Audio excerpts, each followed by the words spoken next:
Assalamualaikum warahmatullahi wabarakatuh.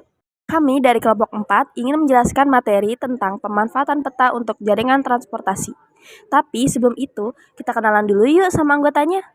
Perkenalkan, nama saya Dini Maulani, saya dari kelas 12 IPS 4, lahir di Cirebon tanggal 19 April 2006. Hobi saya menggambar dan cita-cita saya menjadi ilustrator. Perkenalkan, nama saya Nadia Faiza Rizky Tayani. Saya dari kelas 12 IPS 4. Tempat tanggal lahir saya di Majalengka, tanggal 22 Juli 2006. Hobi saya menonton film, mendengarkan musik, dan fotografi. Cita-cita saya menjadi pengusaha atau karyawan perusahaan. Perkenalkan, nama saya Hazizul Afnan Khairunisa. Saya dari kelas 12 IPS 4. Saya lahir di Cirebon tanggal 16 Juli 2006. Hobi saya membaca novel, cita-cita saya insya Allah menjadi psikolog.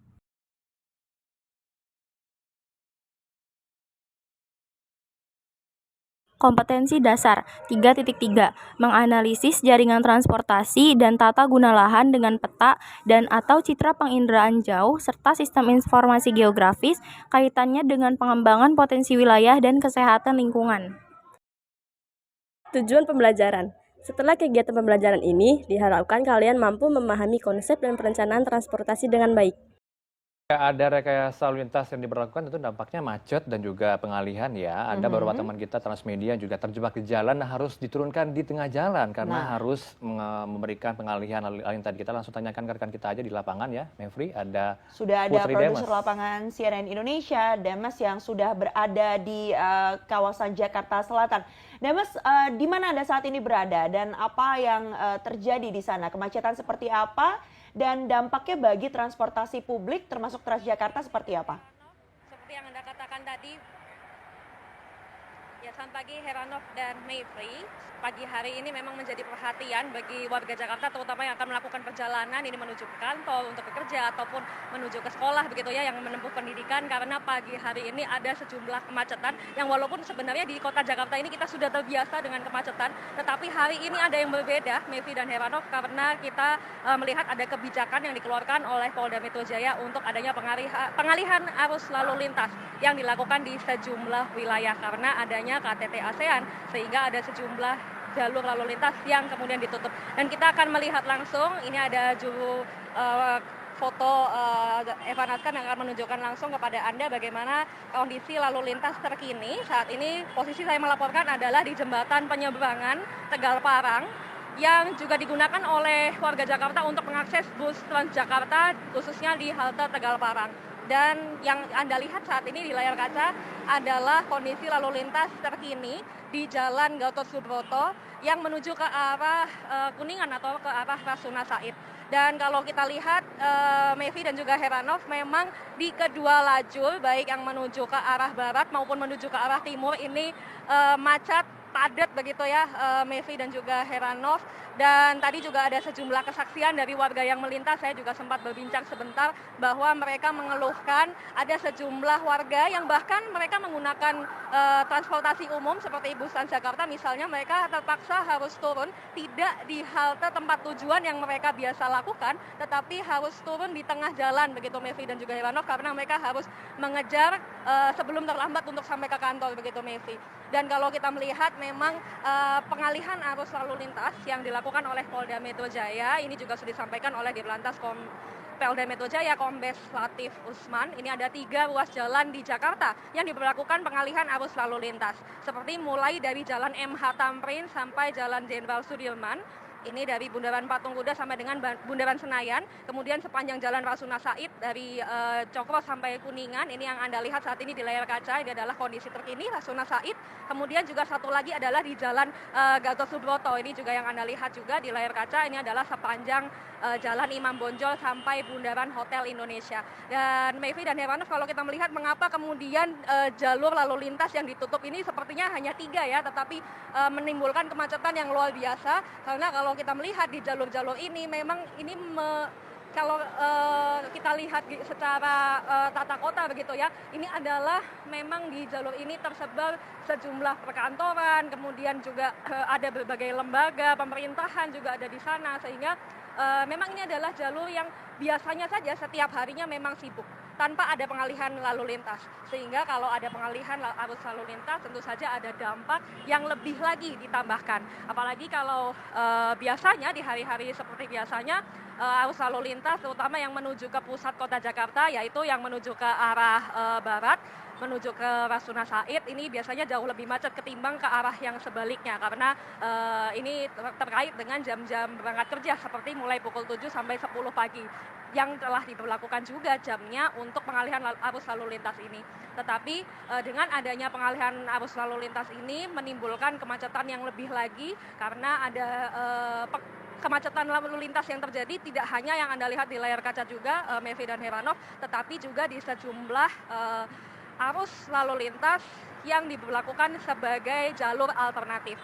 Seperti ada beberapa rekayasa lalu lintas yang kemudian disarankan oleh Polda Metro Jaya untuk bisa diambil oleh warga Jakarta yang akan melakukan perjalanan di jam-jam pengalihan arus lalu lintas ini. Yaitu misalnya kalau dari arah selatan Anda ingin menuju ke arah barat atau ke arah utara, kalau ke barat berarti ke arah Selipi, kemudian ke arah utara berarti ke Monas. Ini bisa melalui jalan-jalan alternatif seperti Kiai Maja, Kebayoran Baru, dan seterusnya. Kemudian dari arah utara, sebaliknya ya, dari arah utara menuju ke selatan, ini bisa melalui Medan Merdeka Barat, kemudian Budi Kemuliaan, dan seterusnya. Kemudian dari arah timur ke barat juga seperti itu. Dan arus-arus lalu lintas yang di jalur alternatif ini juga mengalami kemacetan, Mevri dan Heranov. Dan kalau sebagai antisipasi juga bagi warga, Mevri dan Heranov, karena arus lalu lintas ini juga akan pengalihannya akan terus dilakukan untuk 2 sesi di hari ini, mulai pukul 7 sampai pukul 10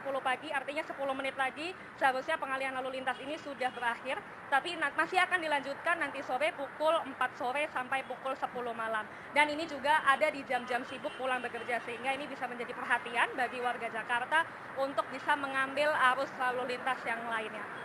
Mevri dan Heranov. Ya, terima kasih untuk laporan terkini Anda. Ada Putri Demes langsung dari Jakarta. Ya Mevri, pemirsa tadi kita lihat bagaimana suasana kemacetan yang terjadi pasca adanya pengalihan lalin. Tentunya masyarakat diimbau untuk mengingat jam 4 sore sampai jam 10 malam akan diberlakukan lagi pengalihan lalin tadi ya. Iya, jadi dipilih ya rute-rute yang sesuai seperti yang tadi disampaikan oleh Putri Demes. Terima kasih banyak atas laporan Anda yang sudah kemudian melanjutkan tugasnya kembali. Tadi catatan dari Heranov ya, harus kita tegaskan nanti pada pukul 4 sore sampai pukul 10 malam masih akan kembali diberlakukan sistem penutupan jalan secara situasional. Untuk itu bagi Anda antisipasi dan juga pilih jalur-jalur alternatif yang ada. 1. Konsep transportasi. A. Pengertian jaringan transportasi. Istilah transportasi berasal dari bahasa Latin yaitu transportare. Terdiri atas kata trans yang berarti seberang atau sebelah lain dan kata portare yang berarti mengangkut atau membawa. Jaringan transportasi adalah serangkaian simpul dan ruang kegiatan atau kawasan yang dihubungkan oleh ruang lalu lintas sehingga membentuk suatu kesatuan untuk keperluan penyelenggaraan lalu lintas. Beberapa pengertian transportasi menurut para ahli. Pertama, menurut Papa Kostas pada 1987 mengatakan bahwa transportasi adalah suatu sistem yang terdiri dari fasilitas tertentu berdasarkan arus dan sistem kontrol yang memungkinkan orang atau barang dapat berpindah dari suatu tempat ke tempat lain secara efisien dalam setiap waktu untuk mendukung aktivitas manusia. Yang kedua, menurut Morlock pada 1978, Morlock mendefinisikan transportasi sebagai suatu tindakan, proses, atau hal yang sedang dipindahkan dari suatu tempat ke tempat lainnya. Kemudian menurut Warpani pada 2002, Warpani mengatakan bahwa transportasi atau perangkutan adalah kegiatan perpindahan orang dan barang dari suatu tempat atau asal ke tempat lain atau tujuan dengan menggunakan sarana atau kendaraan. Beberapa komponen dalam sistem transportasi antara lain: 1. Benda yang digerakkan seperti manusia dan barang. 2. Sarana transportasi. Dan yang ketiga, prasarana transportasi. Pengelompokan jalan menurut sistem, fungsi, dan status. 1. Sistem jaringan jalan terdiri atas sistem jaringan jalan primer dan sistem jaringan jalan sekunder. 2. Pengelompokan jalan menurut fungsi. Jalan umum menurut fungsinya dikelompokkan menjadi 4, yaitu jalan arteri, jalan kolektor, jalan lokal, dan jalan lingkungan. Berikut adalah gambar jalan arteri dan jalan kolektor. Kemudian ada gambar jalan lokal dan yang terakhir jalan lingkungan. 3. Pengelompokan jalan menurut status. Jalan umum menurut statusnya dikelompokkan ke dalam jalan nasional, jalan provinsi, jalan kabupaten, jalan kota, dan jalan desa. Ini adalah gambar jalan nasional dan jalan kabupaten, jalan kota, dan jalan desa.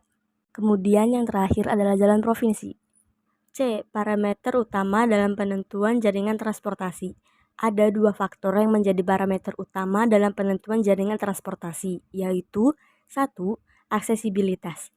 Aksesibilitas adalah konsep yang menggabungkan sistem pengaturan tata guna lahan secara geografis dengan sistem jaringan transportasi yang menghubungkannya. 2. Bangkitan dan pergerakan. Bangkitan pergerakan adalah tahapan pemodelan yang memperkirakan jumlah pergerakan yang berasal dari suatu zona atau tata guna lahan dan jumlah pergerakan yang tertarik ke suatu tata guna lahan atau zona. Bangkitan dan tarikan tergantung pada dua aspek tata guna lahan menurut Tamin, yaitu A. Maksud perjalanan, B. Jarak dari pusat kegiatan, C. Peruntukan penggunaan lahan, dan D. Pemilihan moda perjalanan. Perencanaan transportasi. A. Konsep perencanaan transportasi. Perencanaan transportasi adalah kegiatan yang dilakukan untuk merencanakan dan memprediksi kebutuhan transportasi di masa yang akan datang. Permasalahan dalam perencanaan transportasi yaitu pada sifat transportasi yang lebih sebagai suatu sistem dengan pola interaksi yang kompleks, sehingga perencanaan transportasi dapat menjadi suatu kegiatan yang rumit dan memakan waktu.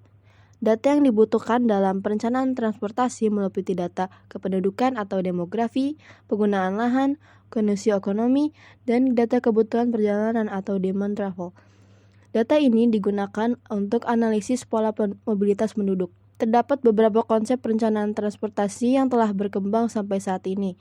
Yang paling populer adalah model perencanaan transportasi 4 tahap. Adapun keempat dari submodel tersebut yaitu sebagai berikut.